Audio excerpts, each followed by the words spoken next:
one they thought best represented it. Yes? Everybody good? Okie dokie.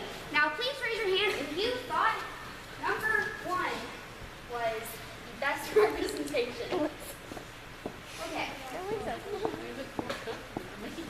Raise your hand if you thought number 2 was the best for your walk with God. Okay? 3, 4, and 5. Okie dokie. I hate to be a bubble burster, but wrong.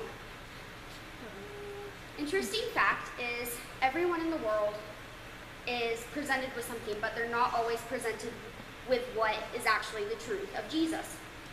So, you have your Jesus boots. But what about all these other options that people are given? First of all, you have your lazy shoes. I'm going to be honest, I wish I could walk around the house in sweatpants and comfy shoes all day long. See, I was thinking comfortable, not lazy. Okay, so with your shoes, you have your lazy shoes. And this was representing the people who they just don't feel like worshiping God and praising Him. They just don't feel like acting upon what they have learned, and they don't feel like... I promise I'm not judging you for which shoes you picked, because I purposely did that. See, they're the people who either physically do not want to get up and go do something about it, or like what you said, hand it to somebody else. Why don't you do this for me? They look comfortable, and they seem like great shoes, but you become a lazy Christian, and you cannot do that. So next, for those who pick 2,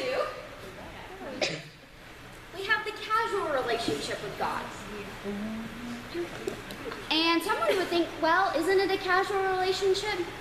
I mean, it's not like you're hand in hand all the time. Wrong, yes you are. In a casual relationship, you can slide your feet into God when you want Him, and you can slide Him out whenever you want. You are never laced into God.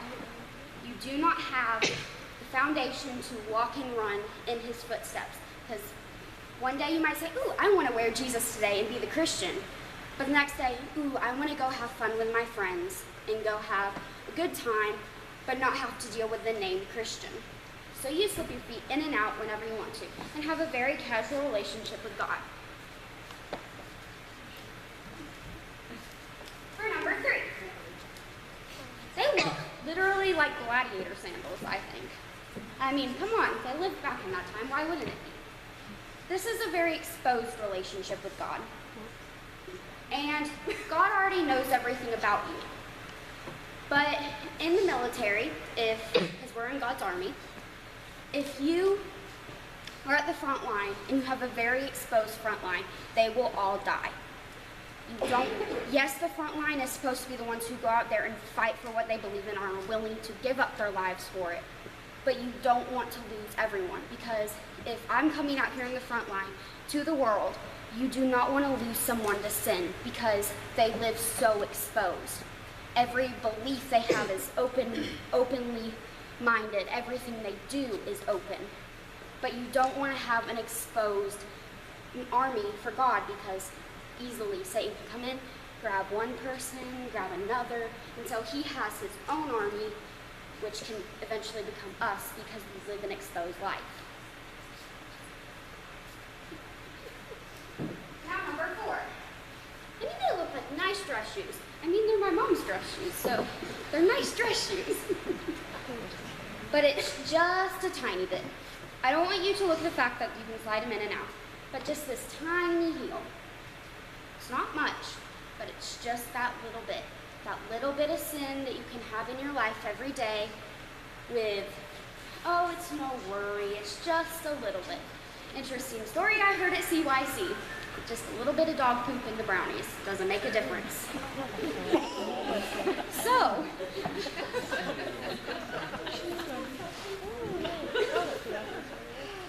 and finally, number 5. I mean, they look like some sturdy shoes. I mean, intense heels. They look very stylish. You gotta love them, right? But it's what's in style in the world. Jesus isn't always in style. Some days for the world, oh, I'm a Jesus follower, everyone can believe that. But the next day, partying sounds like more fun. Living a not pure life sounds like more fun than being the Christian that you need to be. You cannot put Jesus as a piece of clothing. He cannot be put in style and he cannot be put out of style. He is constantly there, and if you do not want to recognize him, then you will have to suffer the consequences for it. So, for everyone, you're given options in the world, but you don't always see the right option. But let's say one day you do find Jesus. You have to start out small. And that's when you just have the milk. Hebrews 5:12, if you will turn there with me.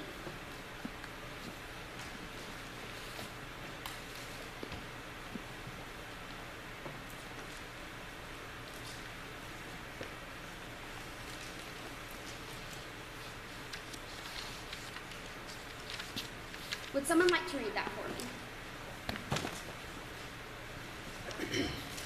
Yes.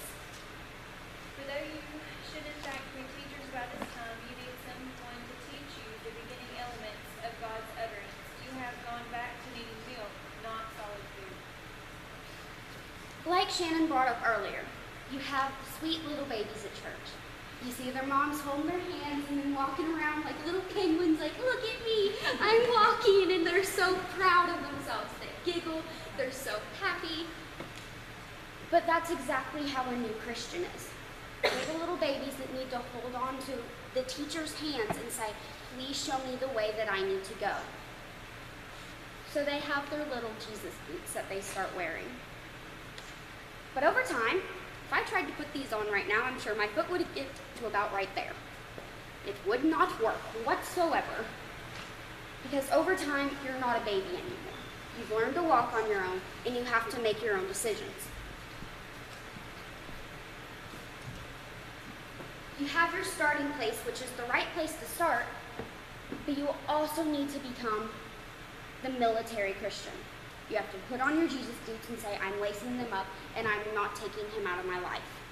Jesus needs you to be there because he needs his fighters going out there and trying to stop people from going all these other different ways. He needs good soldiers. If you look in 2 Corinthians 5:7, please turn there with me.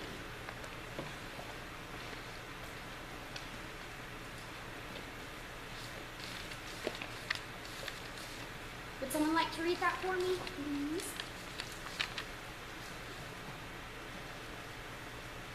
What was it 2 Corinthians 5:7. for we walk by faith, not by sight. The world is a dark and stormy place. It has sin everywhere, and it's a very scary place.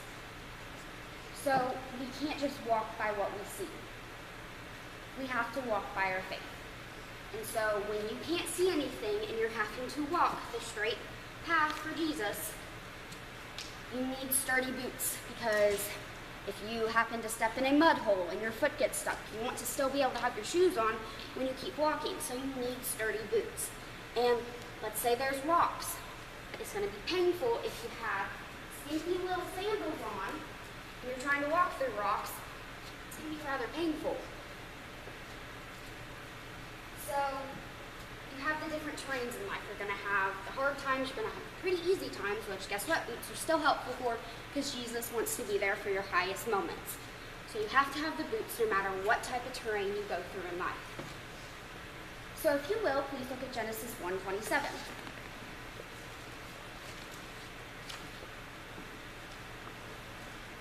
Why is it important to have our Jesus boots on? So God created man in his own image. In the image of God, he created him. Male and female, he created them. We're always told that, yes, our insides need to be pure and look the part of Jesus, but the outsides need to do the same thing.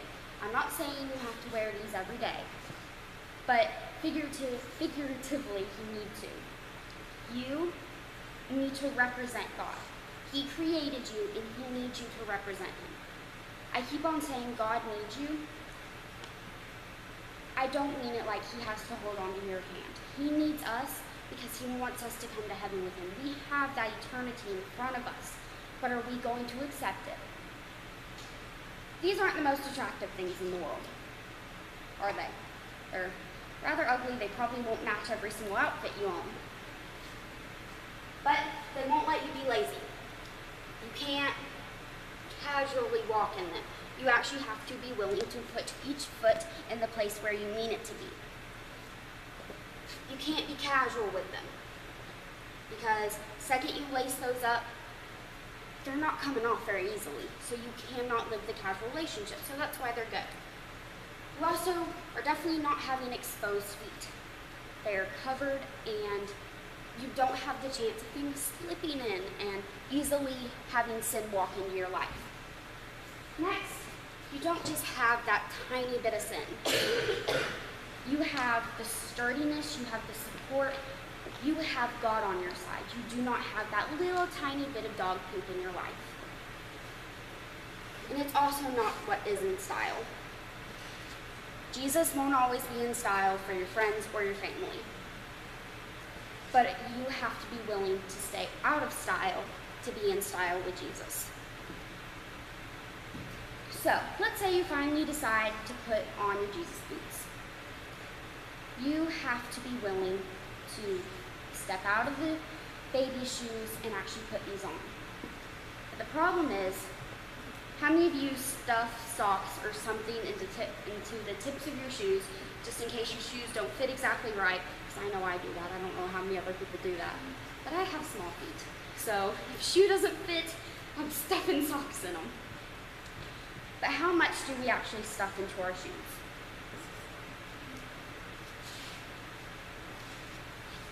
Each sock that you stuff into your shoes so you don't have to fit into these is an excuse for you not to walk with God.